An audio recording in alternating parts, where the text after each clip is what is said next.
Assalamu alaikum. As you are listening to this right now, I want you to take a deep, slow breath.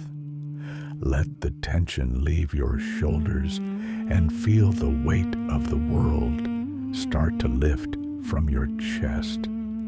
You are here in this moment for a reason. Perhaps you've been feeling like your efforts are too small, or that the path to closeness with Allah is a mountain too steep to climb. But I want you to let a beautiful realization settle into your heart. Our Creator does not demand perfection. He honors sincerity. As these words reach your heart, consider the immense mercy of the one who created you.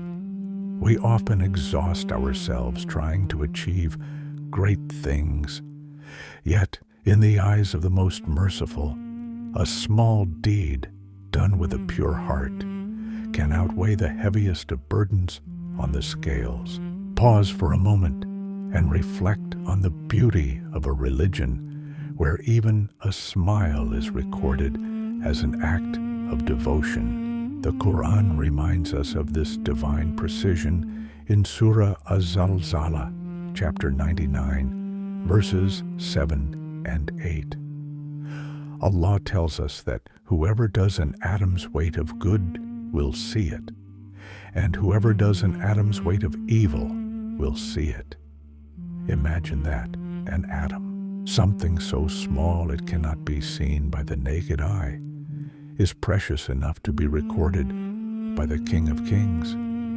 You might think that holding the door for a stranger or removing a harmful branch from a path is insignificant.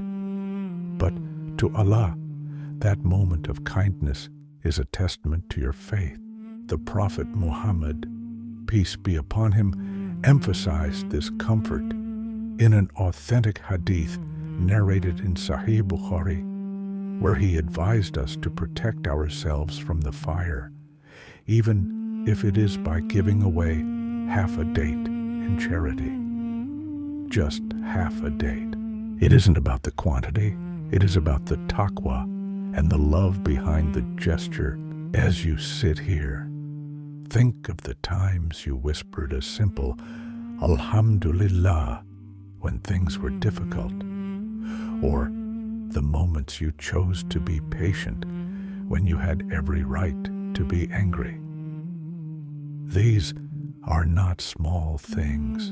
In a well-known hadith narrated in Sahih Muslim, the Prophet Muhammad, peace be upon him, told us that purity is half of faith, and that saying Subhanallah and Alhamdulillah fills the space between the heavens and the earth.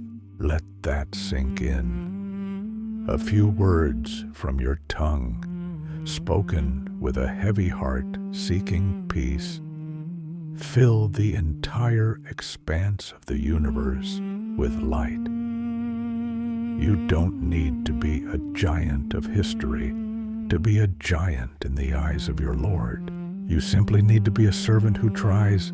Before I conclude, I humbly ask if you could remember me, our brothers and sisters in Islam, and all those who are struggling in your du'as. May Allah accept from us all. Assalamu alaikum.